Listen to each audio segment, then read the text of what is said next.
know this takes a moment or two to send the message out that we're live so that Angela can join us.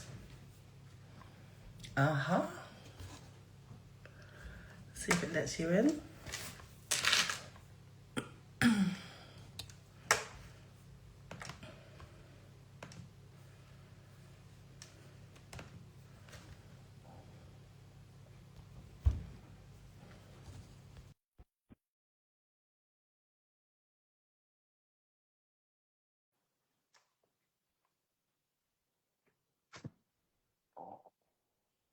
I have just accepted Angela's request to join, so I don't know why I can't.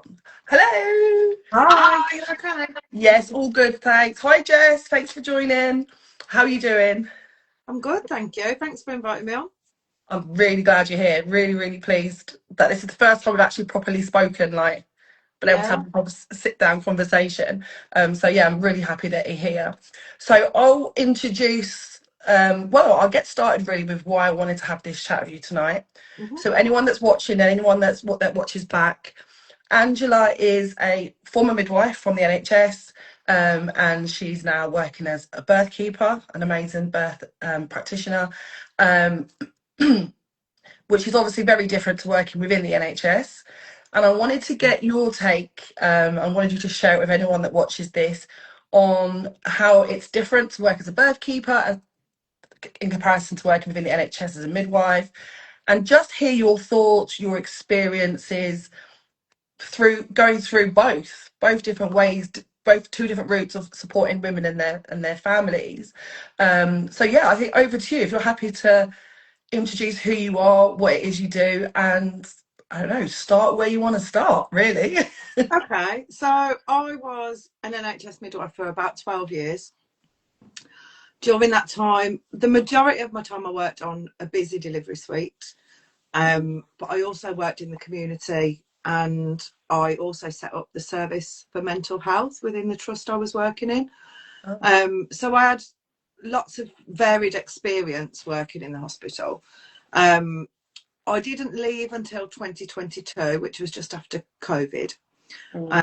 Before the world all went crazy with COVID, I was already becoming disillusioned as a midwife and frustrated. I was seeing women coming in and leaving rather than feeling empowered from their birth experiences, feeling traumatized. They'd come in for an induction, for example, because they were overdue. And then, as we know, the cascade of intervention would lead them to having a cesarean section. I Or think you nearly said the right thing there, the cascade of adventure. Let's see where this goes. But yes, more than often, once you start on that path of intervention, there is a very high possibility that it's going to end in either an instrumental or a cesarean delivery. And I was seeing this happen and just thinking, I don't believe that women don't know how to give birth naturally anymore. And me as a midwife in that setting, the strains of the system, I wasn't allowed to give the care that I wanted to give. And it wasn't that I wasn't allowed, I just didn't physically have the time. I couldn't be in two places at once. We know that it's no secret that there is staffing and all kinds of problems going on in maternity, and it has been happening for a while, and sadly it seems to be getting worse rather than getting better. And I was coming home from work just sad and not feeling like I'd given what I could give, and I was sad for these women, I was sad for these families. I worked all through COVID where the rules were changing on an hourly basis, so I was doing a 12-hour shift. And at the beginning of the shift, you would have to wear full mask, PPE, the whole lot, even when you're in the office. And then halfway through, they were like, right, no masks in the office. And then, then it was, we're running out of masks, so you can only wear a mask in here. And then they weren't letting partners in. And the whole scenario, I mean, it was a weird time for everybody. Most of my family and friends were furloughed, so they were sitting in the garden having barbecues, getting payouts from Boris left, right and centre, and I'm just sweating in PPE every day, thinking I'm going to come home and poison all my family because I'm working in this environment. And the whole thing was very stressful for everyone concerned. But the main takeaway for me was just that the nonsense involved, not allowing partners into scans and things like Huge. that. Oh my God, yeah. And then when they started on about mandating vaccines, and they wanted me to tell the women that the vaccine was safe in pregnancy, and I was like, absolutely not. I am not being a part of this. I will tell them that the RCM is recommending it in pregnancy, but in the same breath, I will be telling them that there's been no long-term studies, there's no accurate data. Please go and do your own research and do what's right for you. And I couldn't have that on my conscience. And I think for me, after being disillusioned for quite a while already, that was really the straw that broke the camel's back. And I was just like, I couldn't do it anymore. It was becoming soul destroying, and going into midwifery is a vocation. You don't do it for the lovely hours, you don't do it for the fantastic salary, you do it for the love of wanting to support women. And I wasn't able to do that in my role anymore. But that was what I'm a midwife. That is what I do. What was I going to do if I didn't do midwifery? I didn't necessarily want to go and stack shelves at Tesco's or work for minimum wage somewhere. And I happened to listen to Nikita on a podcast, and she was talking about birth keeping, and something just sparked inside of me. I was like, I could do this. Do you know, there is maybe light at the end of the tunnel now. Yeah.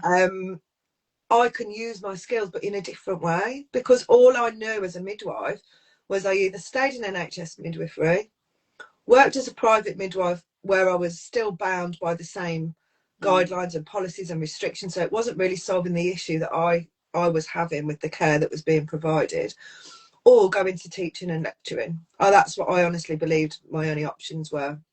And after hearing Nikita speak, I thought, actually, I could do something. I could fill in these gaps that I can see are happening. So these women I was meeting on the delivery suite on that day, they're in the most vulnerable state. They're in labour. They're coming in. They're so vulnerable. I've never met these women before, and I'd probably never meet them again. I'd stay with them. I'd care for them the best I could while, you know, their babies were being born, and then they'd be whisked off to the postnatal ward, and I'd never see them again. And being able to support a woman when you don't know her at a most vulnerable time, although you're trying your best and your intentions are good, you know yourself, you've had kids. When you're in labour, you're not tip-top. You're not, you know, you're not able to build a trusting relationship with somebody when you're in that sort of intense state of being in If labour. anything, you're more suspicious of people around you, aren't you? So, When you're in labour, yeah. And I'd always liked the idea of like continuity midwifery, like the old school. Yeah. Like you see the same midwife throughout your pregnancy. She turns up at your house and delivers your baby, or is there while your baby's born. And then she'll come back and look after you postnatally. And it sounds wonderful. And there are so many studies out there that show that continuity of care in pregnancy and birth is the best outcome for mothers and babies. But they just can't do it. And the reason being is, to have a model of care like that, you have to have more staff. Yeah. They are struggling already to staff the models that they're offering now. So there is no way at all that they're going to be able to realistically roll out this continuity. Like, I was promised a team within community when I said that I was leaving initially, that said, you can have your own team, you can be part of the continuity team. That team still isn't there now, and I've been on my own 3 years. Oh my goodness. So it was just talk to try and get me to stay, or, you know, trying to tell me what I wanted to hear, really. But I knew there was no substance behind it. And it was a really scary decision to leave. I bet. I worked bloody hard for my degree. I really did. And it was an emotional roller coaster. I had the security of working for the NHS. So if I was off sick, I got paid. I had holiday pay, all of that. I've got children and a mortgage, and I need to earn money. I'm not in the fortunate position that I don't need to work or don't need to earn anything. So taking the risk of leaving and setting up on my own was massive. Yeah. And emotionally, it was a massive journey for me. I did so much work on myself. I've had a lot of therapy. I needed to kind of unprocess a lot of the things that I'd done as a midwife or come to terms with the fact that I hadn't always been able to give the best care. And that makes you feel guilty, and it makes you feel, you know, these women deserve better. But I know that my intentions were always good, and I always did the very best that I could at the time. Yeah. But sometimes it wasn't good enough. I think You know what I mean? that's key, isn't it? Like there's a lot of bitching about midwives on social media. And I make jokes about midwives all the time, like not providing the care that they should provide and stuff like that. It's clickbait, you know, social media posts, that's why. But I get it's really tricky because I can't imagine any other occupation that you go into, study for years, spend a lot of money on that studying, put so many hours into, give up time with your family, your kids, Christmases, birthdays, all those sort of things, to then feel like shit every day at work because you're doing the job of three people. Yeah. You're becoming a cleaner. You're trying to care for women. You're trying to do everything. And it's not possible. It's not possible. No. So I know that obviously nearly every single midwife out there goes out every single morning or whenever they start their shifts and says, today I'm going to go and do a kick-ass job and I love women, I'm going to support them. Majority are, right? But how can they, like you say, how can they possibly do Yeah. that if they can't focus on one woman at a time? 100%. And I don't believe that anybody goes into midwifery without the intention of Yeah. being caring. Like, you could go and work anywhere and earn loads more money, you have Yeah. more sociable hours. I genuinely believe that I'd say the majority of midwives' intentions are good, but physically, as a human being, you can only do so much. Yeah. And if you think, for example, you're going into a 12-hour shift, so you're probably up 5:30 in the morning, you might grab a coffee on your way to work. You've already probably at this point had 3 or 4 texts asking for extra staff. So before you've even got into shift, you've got that anxiety knowing we're short staffed already. It's going to be a busy day. You get in, the ward's heaving. Babies come when they're ready. So you've got all your planned procedures, like your planned inductions, your planned sections, things like that. Then you've got all your other labouring women coming up. Quite often we should have had 11 on a shift, and I quite often had 6s and 7s on shift. Oh And my you can God. imagine, you just can't spread yourself like that. Women deserve one-to-one care in labour. I'm just trying to think, like when I've been at births, and I've been at births, say more than 12 hours, as you know, they could go on for hours, can't they?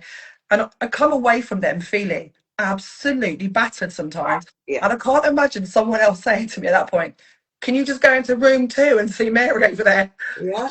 I'm like, Jesus Christ, there's Well, no way I could do it.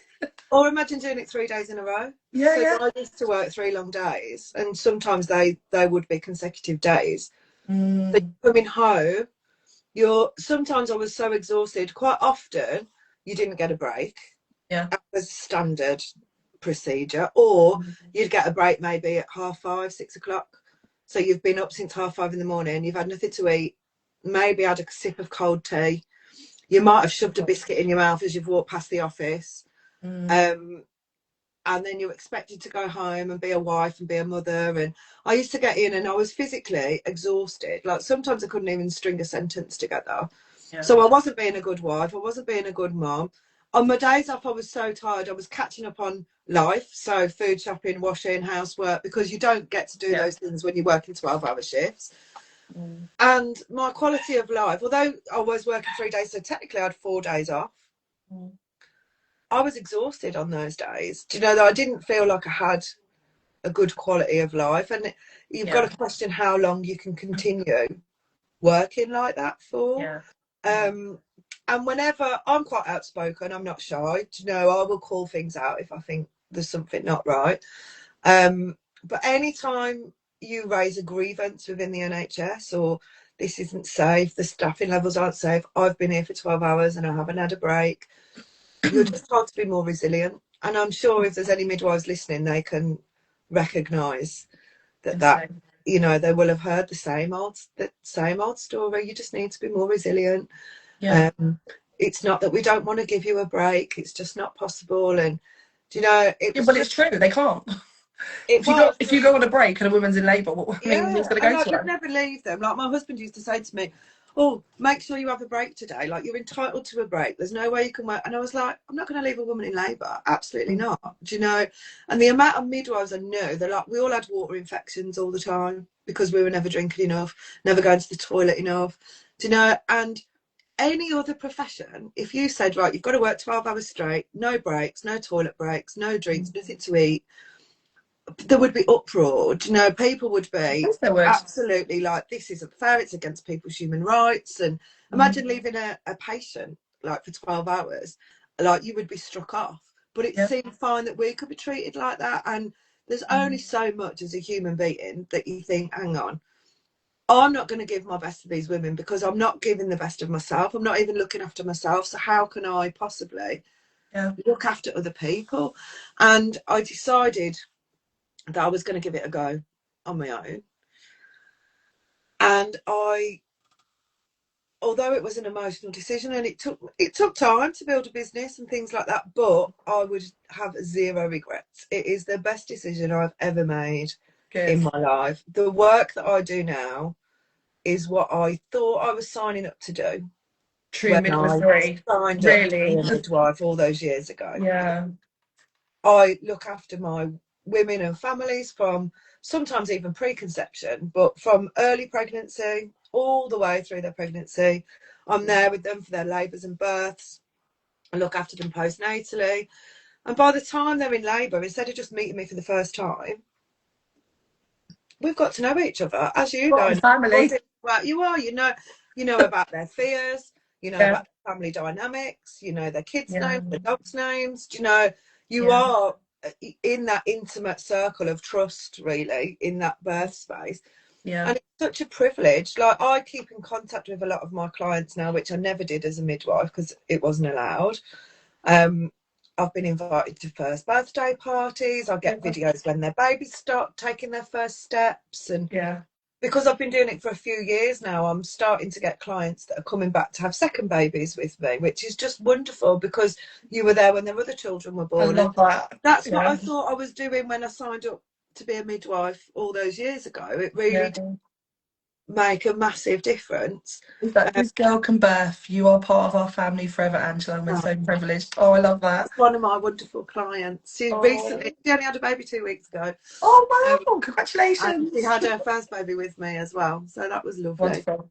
So can I ask, what was it that was the final straw? Was there a conversation or an event that made you think today's the day? I just can't. I'm done. I don't think it was anything like a pinnacle moment like that, like a conversation or anything. It was just accumulation of everything. Okay. And it was destroying me. Do you know what I mean? The work became soul destroying. It was no good for my mental health. And I was like, something has got to give here. Women deserve better. I deserve better. I can't carry on like this. And I'm not a put up and shut up kind of person. I won't moan about something if there can be something to do to change it. So I'm more of I take risks, I take action if something isn't, I'm not happy, and I do that in my life anyway. So why was I sitting back and allowing all this to go on and not doing something about it? And I can remember, like, my first birth as a birthkeeper. I had a lady that was having a free birth, and I'd attended home births and things like that as a midwife, but you were always, you know, you had another midwife with you, you know, and I was thinking, you know, can I do this? You know, have I gone in too deep here? But getting to know my clients, and they take full responsibility for their care. And I had to do a lot of undoing. As a midwife, I was so busy all the time. I was always doing something, always writing notes. I was always filling something in, looking at charts, doing something. I had to learn to be a human being rather than a human doing, because I don't need to do anything in that space. I just need to be there. And that was a massive transition from being a midwife that's just constantly busy all the time, just to being able to sit and hold space and create a safe environment and allow nature to take its course and birth to unfold. No tapping on a keyboard. No, and being able to give 100% of my attention to that woman when she needs me the most. I'm not thinking, oh, I've got another woman in room 3 and I've got to go and check that monitor, and as soon as Yeah. the baby's born, like whipping it off her so I can weigh it and do the vitamin K and do everything Yeah. else, because I know I've got loads of paperwork to do, and I've got another labourer in another room, and Mm. they're going to want me to get her up to the postnatal ward as fast as I can because they need the room, and all of that. All of that's gone. I don't do any paperwork anymore. I can Mm. sit with my families for as long as they need me after birth, and I can Yeah. really look after the women. You know, I can care for them. I can make them tea. I can wash them. I can help them get into, you know, I'll make their beds, make sure that they've had something to eat. I'll help them with breastfeeding if they need to, and it's totally not on a clock. It can Yeah. be at whatever pace it needs to be, and that is the beauty of it. And like, I work differently with every client because Yeah. the care I give now is individualized. So And I think that's so important, isn't it? When you're working as a midwife, I can imagine it's kind of one shoe fits all. Everyone's yeah, under the same policy, or certain things you have to do. You have to tick off your list, whatever. I've not experienced being a midwife, so I don't know how it works. But from what I've seen, I know they've got certain things they have to go through, haven't they? Certain steps with yeah. each person. Not having to do that as a birth keeper, or as a doula like me, is just so relaxing. Oh, Like you say, you it's could a just be. wonderful way of working. I Mm. absolutely love what I do now, and it is such a privilege to be invited into that space by families, to be able to support Oh, them, yeah. and to see these women, absolute badass women, becoming empowered by their experiences is such a magical thing. Yeah. Like, instead of me watching women becoming traumatized because, you know, they've been in hospital for a 3-day unnecessary induction, and then they've had an emergency section, and they've been gaslight by the hospital that they, you know, they'd have died if they'd have been at home, and you had to have an emergency section, and the doctor Yeah. saved you, and all of this. To actually watch a woman take her power back Mm. and transform from a woman into a mother, and to be present at that time and watch that magic unfold is the most amazing thing. It makes me emotional even talking about it. It's Yeah. so beautiful. And these women are absolute powerhouses, do you know, Yeah. because they brought their baby into the world in that love. They're the whole, it just has that whole ripple effect on the whole family, do you know. Oh, just give me that goosebumps all that over. woman It's just beautiful feels to like see. incredible. Mm. And she's like, I have done this. I've brought my baby into the world by myself, Yeah. and I have took my control back, and I've took my power back. And it's just so amazing. And that then helps the relationship with her child. It helps the relationship with her partner. It helps the relationship with her other children. Oh, the amount of times I've And seen. Oh, sorry, the amount of times I've had clients, ones that specifically doubted themselves at the start and weren't sure if they could do it, and then they are so powerful through the birth, and afterwards they'll say, "My partner sees me in a completely different light yeah, now. The fact that he's seen me do this fucking incredible thing, yeah, the sheer power of it, like my partner sees me in a completely different light." And how wonderful is that? That can yeah. change relationships. It's incredible. And as women, you think, oh, I've done this, I can do anything. Bring it on. Like, I am Yeah. powerful. And women realizing that power is so amazing. And like I said, that ripple effect, then, Mhm. you know, they'll talk about their birth to other people. And then other people are like, well, I had an epidural and I had forceps and I was traumatized and I had all this. And maybe I could do that next time. And, do you know, it's Yes, so yes, important yes, for women yes. to share these stories Yeah, and for women to absolutely. get out there and speak. Like, the only birth's a very secretive, taboo kind of topic, and unless you're a woman or you get pregnant, you're never really invited into that world. And the Yeah. only sort of example of birth that people often see is what's televised, what's in films, things like Yeah. One Born Every Minute. And Oh God, I sometimes that hate if anyone it's the watches that. worst program, but it's that's sometimes people's only insight into that world.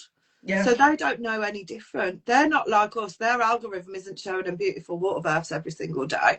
yeah, They only know the birth when a woman's flat on her back with her leg in stirrups in a bright room in a hospital, and screaming. that's it. Do you know, like, Yeah, they're not aware of that. And so yeah. by helping these women and then going out and talking and creating this awareness, that ripple effect continues and continues, and people want more and more and more women are going to want that experience for themselves. They're going to want to feel empowered by their birth rather than traumatized. Yeah, yeah. What I Um, love as well with that ripple effect is it then changes the dynamics for the whole family. And you start to 100%. hear these women questioning everything then. So if that was the birth that if I only thought I could get that Hollywood screaming legs and steroids, man running around panicking, waters gushing everywhere. If that's what I thought I could have, and that's not what I had. I had something like polar opposite of that, euphoric. What else have I been told that's not potentially true? Then I start to see them going, I might actually start looking at home education. And maybe I will look into the pharmaceutical industry and I will start investigating other things that affect me and my family because they suddenly have this fucking unreal power and they Yeah, know, actually, I can do what I want and I can question things now. yeah. I love seeing that. Well, the sad thing is we live in a patriarchal society. They don't want women to be powerful, which is why I believe things have gone Mhm. the way that they have, and they are the way that they are, because Yeah, traumatized women are vulnerable and they are easy to manipulate because they don't believe in themselves and they don't believe in that power. Powerful women are a force to be reckoned with. And when we get together, that's even more dangerous or scary, or like we yeah. are a powerful force. And I think more and more women are becoming aware that we have great power. We can bring life into the world through a portal in between our legs. Like, that is absolutely incredible. Like, And then keep that baby alive yeah, solely with her breasts exactly. for like It's a just year. absolutely, when you actually break it down, it's absolutely incredible. Yeah, yeah. And I Mm, just think more and more women are starting to mm, realise that they've all got that power within them. And hopefully that ripple effect will continue and continue. But it's yeah. only by having conversations like this, Hmm. by women that have been in our care and other birth workers' care that, work a bit differently to the mainstream system, going out there and sharing their stories. Storytelling is so important. Absolutely. If you spoke to any random woman on the high street, they'd be able to tell you a birth trauma story. Hmm. Their friend had an epidural that failed, or they had a forceps delivery that was terrible, or every woman that you would speak to that's of childbearing age will be able to tell you a birth trauma story. Yeah. I want it to be every woman that you speak to will be able to tell you an empowering birth story. Yeah. And we can only do that like one step at a time. I can't change the world by myself, but Yeah. together and doing all these, like caring for women and creating that ripple effect, hopefully more and more people will be able to Yeah. see that it can be such an empowering experience rather than Absolutely. I am really positive about things changing. I feel like they are. Even though I've only been a doula since 2024, this is not that long, I've already noticed a difference yeah, in the conversations that I'm hearing people have. I just want to touch on something you mentioned then is everyone has a horror story and they're almost the norm. So when you talk yeah, about birth to someone on the bus or in a queue at the bakery or something, that anyone would be able to tell you, like you say, a horror story, and you don't hear the positive ones as often, or if ever, really. And my daughter, she free birthed her two children in 24 and 25, 15-month age gap. She said to me, "Oh, I met this new girl because she's just moved to London. I met this new girl. She free birthed as well, like me, and it's so rare. She's yeah, so excited. I've met this girl like me." Because everyone else she knows, all of her friends that have had babies, bar one, has had a traumatic birth experience. mhm, So all the stories she knew, if she hadn't known me really, or she hadn't come across like Kemi or Samantha Gadsden like in 2024, she hadn't come across those people, she only would have known the horror stories. yeah, That's all she would have known. Because that's all people talk about. And I was just talking to someone today on Instagram. She messaged me. I think she came up on here earlier. She messaged me and said something you've shared today really resonated with me. I shared a story about people sharing their positive birth stories mhm, and how a lot of them then contact me, like my past clients, and say, "How do I now become a doula? Or how yeah, can I get into this? Because I feel so empowered by it all, and it's wonderful." And she saw that me talking about it, and she said, "God, so many people are negative about her choosing to have a baby at home that oh yeah, people literally will be like, oh, you're lucky that you got that. It's not fucking luck. It's not luck. Or the way I see it is if you go into a hospital at the moment, currently in 2026, you're lucky if you have a good birth in there. You're not lucky to have a good birth at You're home. lucky That's if you have a a given vaginal normally. birth. Yeah, yeah. You know, you've got a 1 in 2 chance at the moment of having a vaginal birth in a hospital, Honestly, and it's even less without unbelievable. instruments. Yeah.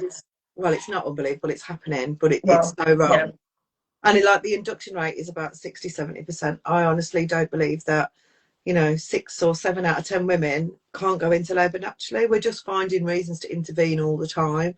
And again, it's that cascade of intervention. And Yeah. as we know, quite often that will end up in an instrumental delivery or a cesarean section, and a woman feels like her body's failed her rather than, done. It's grown a whole baby, and you can nourish that whole baby for the first 2 years of its life. Yeah. It's not going to let you down in labour. Don't get me wrong, I'm not anti-medicine.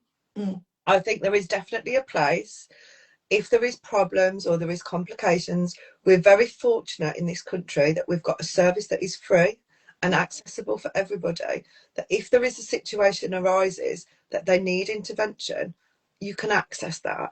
Yeah. Do you know? And that is a wonderful thing, and we're very lucky to have that in this country. Yeah. But we have gone way too far the other way. The scales have just tipped completely wrong. We need to get some balance back. Yeah. We need, women. It's only women that are going to make the changes. Like, I can shout from the rooftops all day long, I'm not having any more kids, so I'm not going to be able to make a difference. It's the customers Yeah. of the business of the NHS.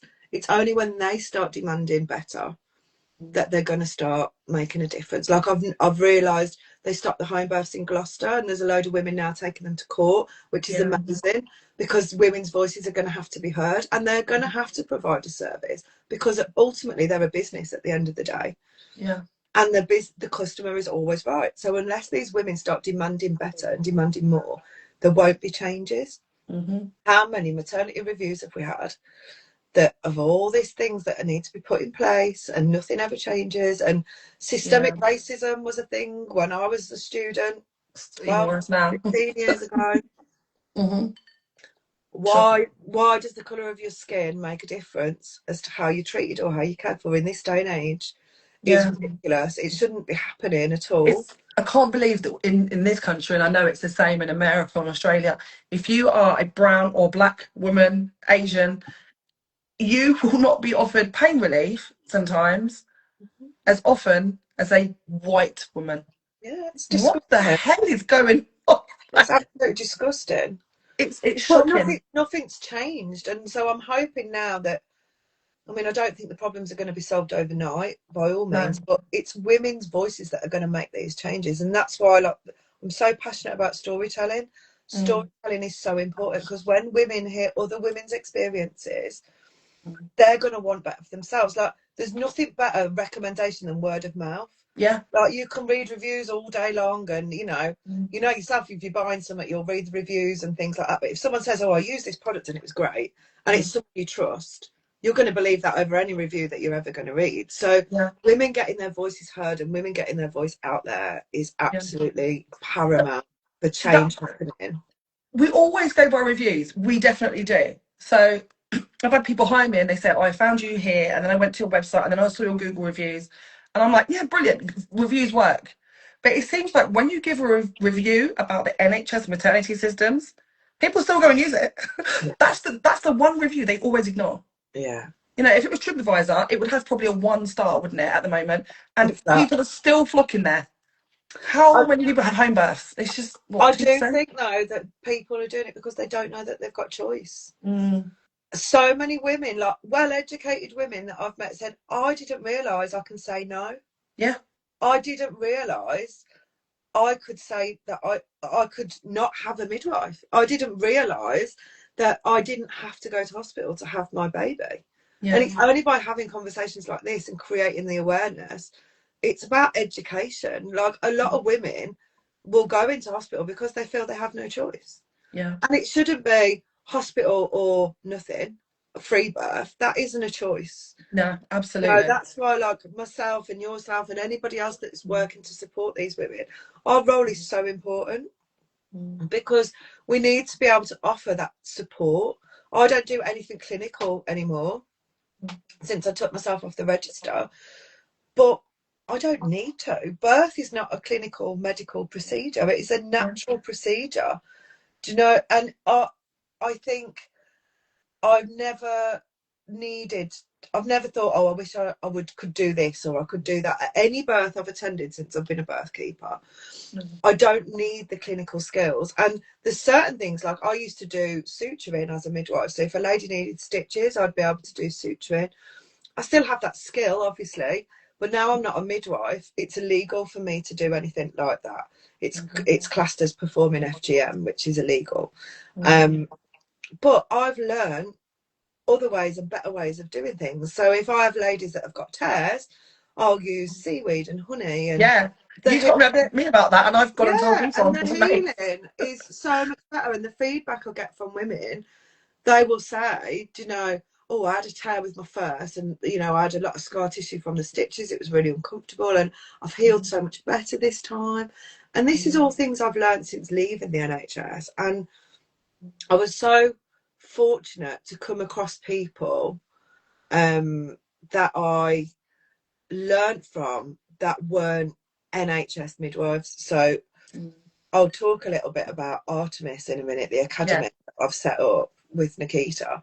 But during setting up that process, I was fortunate enough, I was taught by midwives that work with the Amish community, pateras that work out in Mexico, you know, these wise women that have got all these ancient skills and techniques that have taught me, and being able to keep that ancient wisdom alive is incredible. I mean, we set up Artemis Academy. It is an academy to train birth keepers.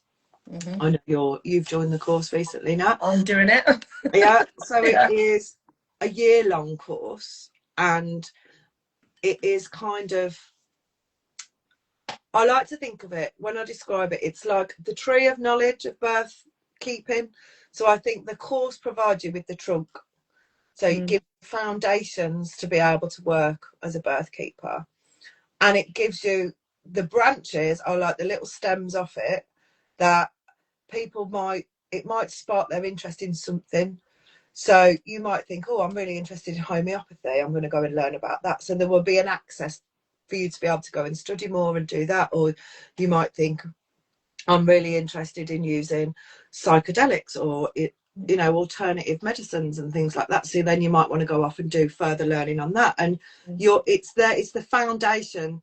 So then you can scope your practice to go in whichever way you want. And the reason it was set up originally was when I was working as a midwife. When you're a midwife, you train for 3 years. So you study for 3 years. During that time, you have to do a certain amount. You have to attend a certain amount of births, care for a certain amount of women, etc., etc. And I was coming across third-year students who were coming up to becoming qualified midwives. And I'd say to them, how many water births have you facilitated? How many physiological third stage, which is where the placenta is delivered without giving any drugs? How many women have you attended where they've given birth in an all-fours position or standing up? And they'd look at me like, no, I haven't done any of that. What are you talking about? And I was petrified that within 1 or 2 generations of midwives, we were going to lose all these ancient skills, all this ancient knowledge, because we're relying on technology, we're relying on machines, we're not going within, trusting our intuition. We're not teaching intuition anymore. We're not teaching how to read a woman's body language, how to look for signs in her anatomy. We're just relying on figures and monitors and all of that. And I was petrified we were going to lose all of this knowledge. And it wasn't the students' fault, and it wasn't the midwife's fault. How can you learn if everybody's having an induction that's going to end up in a cesarean section? How can you learn about natural physiological birth when you're not put in that environment? So I remember having a chat with Nikita and just saying, we need to do something about this. Like, I am scared that, you know, we're going to lose all this knowledge. And we thought about writing a book. And then we were like, no, we need to teach other people so that we can keep these skills alive. So that the dream was that there would be a wise birth keeper or wise woman in every village and every town, like it used to be, that can serve the women in that population because they are an expert in natural birth. And that was the dream, wherever they are in the world, that they would have access to somebody that's got this extensive knowledge and wisdom that can offer support throughout pregnancy and birth. And that is what we wanted. And so we decided to collaborate all our knowledge. Nikita's very knowledgeable, I was very knowledgeable, but then we realised we're not experts in everything. Like, I don't claim to be an expert. I still learn every day. And the day I stop learning is the day I become a dangerous practitioner. Do you know, like, I need to learn all the time. And, you know, I'm not claiming to be an expert.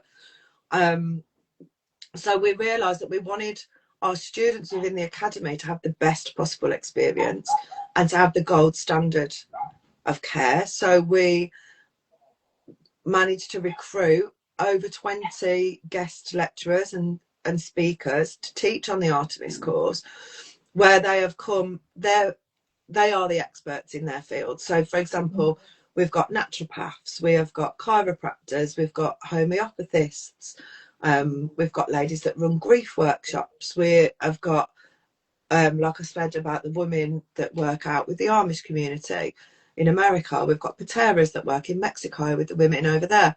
So we've got all these wise, wonderful people sharing their knowledge, and the Artemis Academy brings together all of that knowledge and wisdom. It's unreal. In one place. Do you know, so I wish I'd had this knowledge when I was like doing my training. I like to think of it as like a little Bible of, this will start you on your journey, and then you will go on, and it's planted that seed. You've got that foundation where you can then go off and develop your expertise in whatever you want, but it gives you the foundation to be able to do it and to transition. So if you're a midwife or a student midwife and you're disillusioned with everything that's going on in the current state of things and wondering, you know, like I did those few years ago, am I going to have to work in Tesco's or become a lecturer because there's nothing else I can do? It's a really good transition for midwives as well. But in saying that, you don't have to be a midwife to do the course, because we're just teaching fundamental basics of physiological birth. You don't need to be a medical expert to, you know, support physiological birth. And absolutely. In saying that, we also do want our mothers and our babies and our families to be safe and well cared for.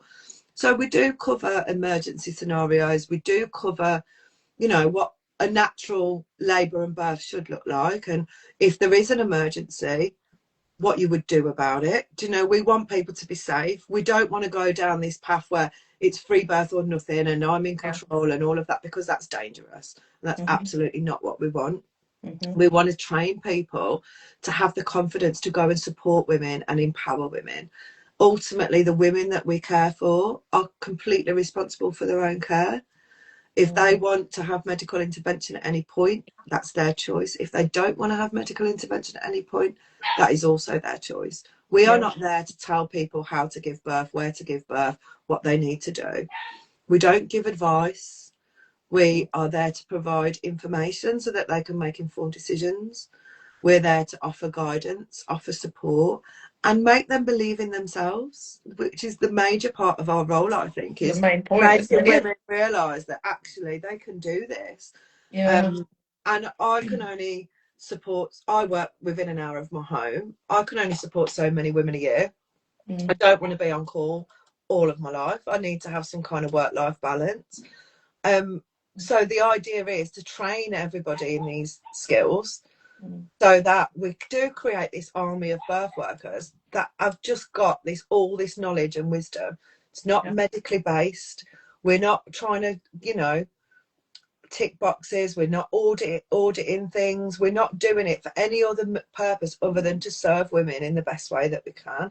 And because we're working from a place of love and not from a place of fear, that just has such a massive impact. And that is really what the Artemis Academy is all about, is empowering other people that want to work in the world of birth, they want to support women in the best possible way, is to give them that foundation.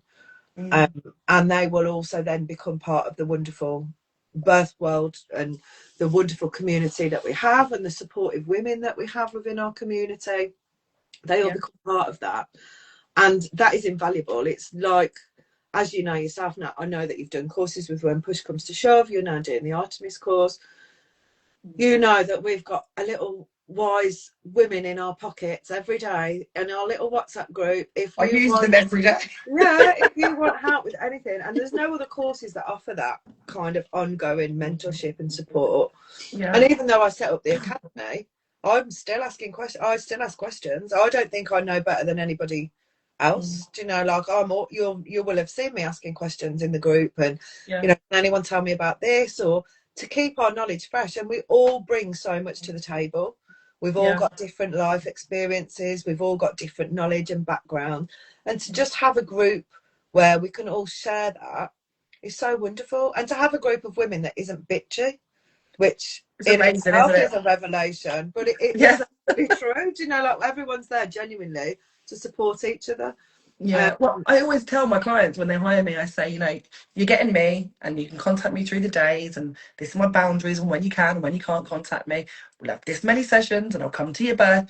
Oh, and by the way, in my phone, I've got almost a 24/7 hotline Yeah. to these wonderful women that do the homeopathy, experienced midwives, people that are working in the NHS now in midwifery, other doulas, birth keepers. Oh, it's just unbelievable. Yoga instructors. I've gone in there a few times and asked.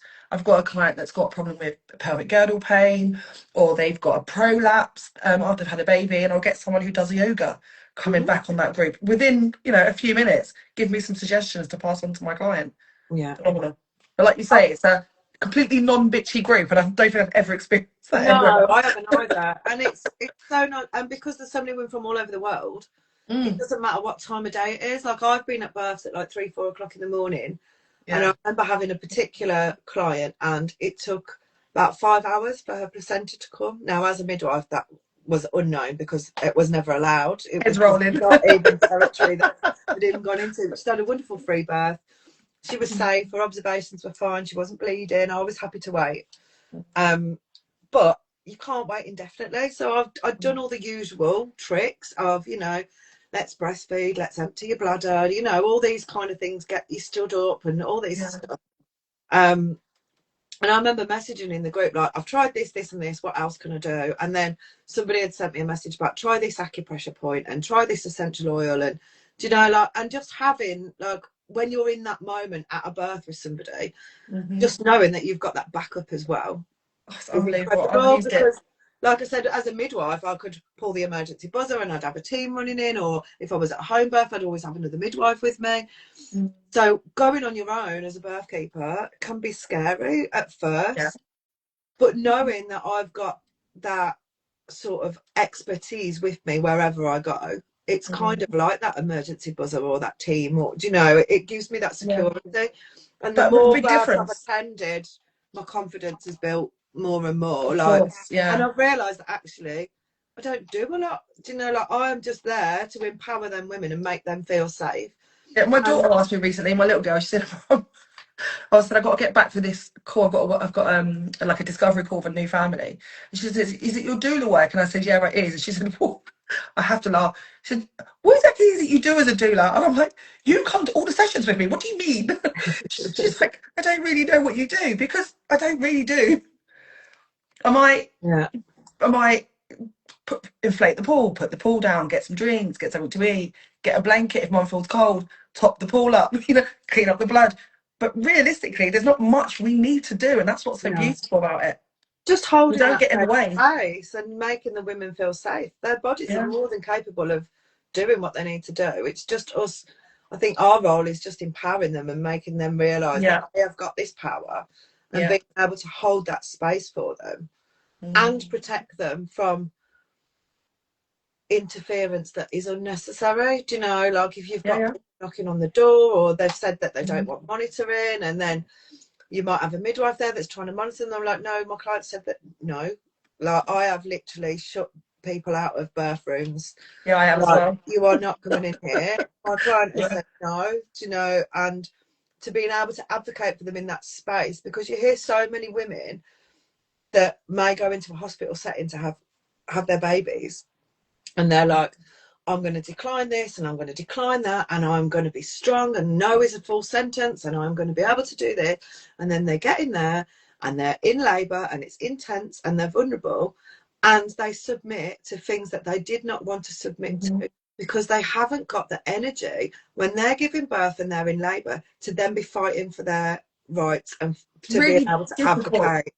If And someone I know says so dead many baby, women that have like submitted to things that they didn't want. yeah, Like they wouldn't let me in the pool unless I had a vaginal examination. And you know, you hear these things all the time. And I think yeah, our role is so important to be the advocate. And when I say a birth keeper, like people are like, what's a birth keeper? And mm, I believe there is no official definition.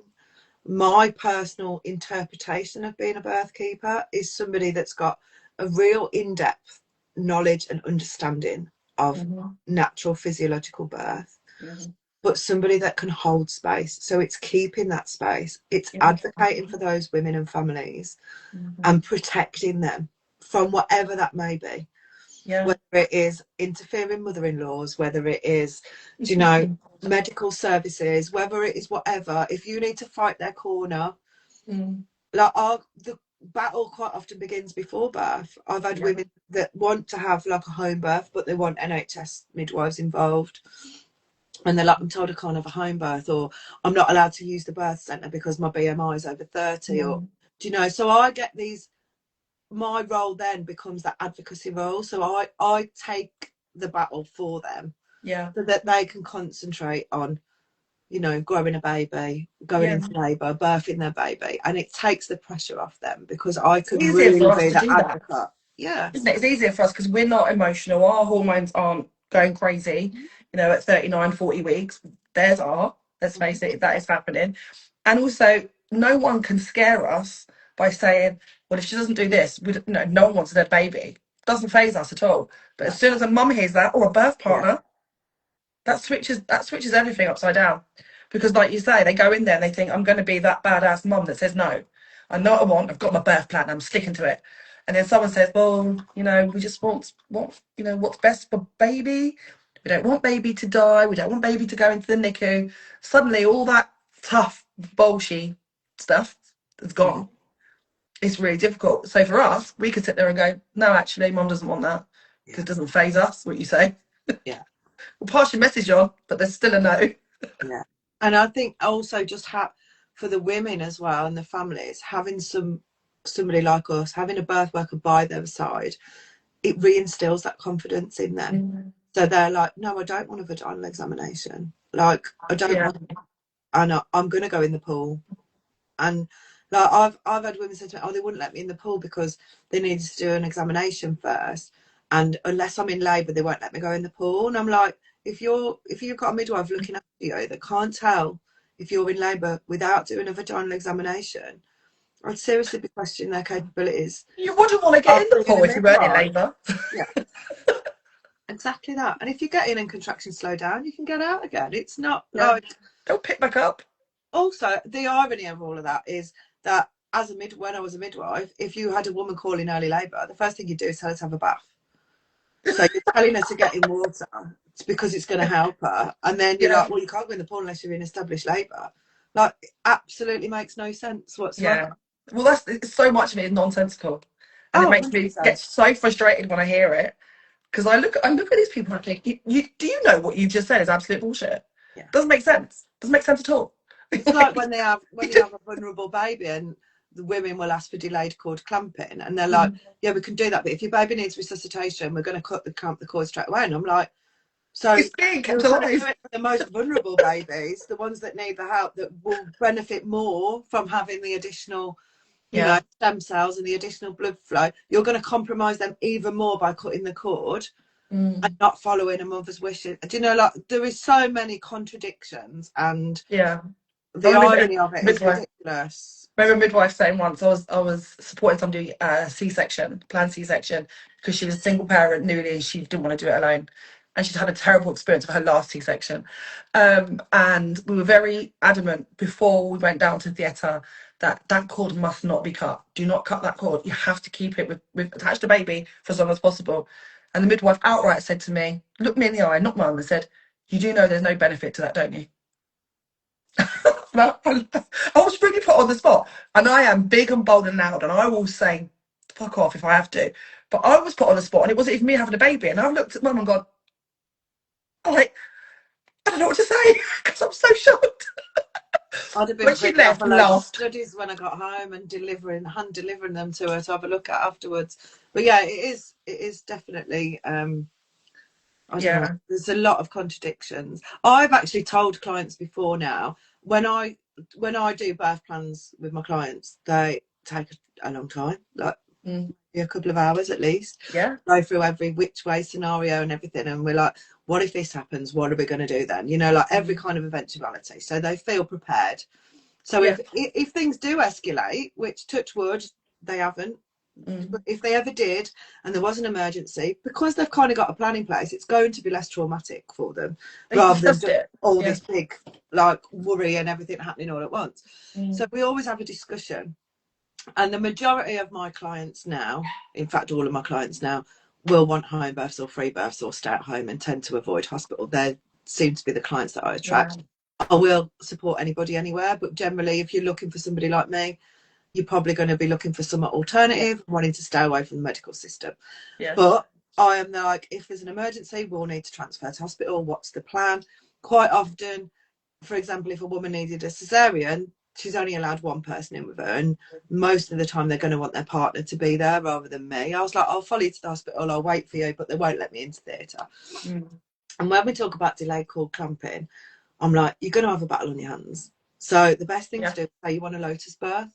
Because if you say you want a lotus birth where you don't cut the cord at all and you keep the placenta attached until it detaches itself naturally, of course you can clamp and cut the cord after that. But they have to respect your wishes as a lotus birth. Whereas I've seen women ask for delayed cord clamping before, and they think 60 seconds is a delayed cord clamping. The cord's still pulsating, you can still see blood in the vessels and everything. So yeah, I'm kind of like, you need to play them at their own game. So if we do go in an emergency, we're going to put in your birth plan that you want a lotus birth, because I know you don't want that necessarily, but that means you will get the delayed cord clamping that you do want. Do you know, like it's just trying to having that awareness of how the system works quite often benefits my clients, because I'm like, when they start to become, you know, near their due date, I'm like, right, now you're going to start getting pressure for induction. This is when they start putting the pressure on. How do you want to play this? How do we want to work this? Do you know, majority of my clients are like, absolutely no, I don't want an induction. If they think there's a problem or it's an emergency, I'll have a cesarean. But why would I need, you know, if it's such an emergency that you need to get my baby out, why are you going to sit me in hospital for 3 days and put me full of drugs? I would rather stay at home and wait for things to The happen. amount of people that don't realise the induction doesn't give you your baby that day is beyond unbelievable.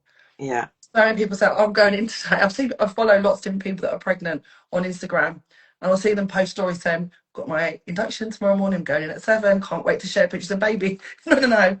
See you next week with those pictures.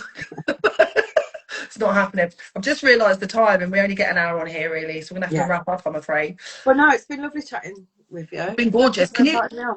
Oh, yes, I've loved it. I'm going to share it on my grid, and you can do the same or do whatever you want with this video. I don't care. Can you let people know how they can work with you if you are offering your birthkeeping services, and also how they can learn more about the Artemis? I mean, I'm doing the Artemis, so if anyone wants to know any information, you can come to me, you can message me. I'm sure, Angela, you wouldn't mind if they got in contact with you as well. But yeah, if you could just let people know how they can work with you and get involved with the Artemis, that'd be great. Yeah. So my business for birthkeeping is called New Editions. You can follow me on here. You can find my website is neweditionslimited.co.uk. You'll be able to find me through that. I am available for birth trauma work, birth planning. I do virtual support as well as in-person support. So I work within an hour of my home in the West Midlands. So, but you can always get in touch with me, and if I can't support you, I'll be able to direct you to somebody that can.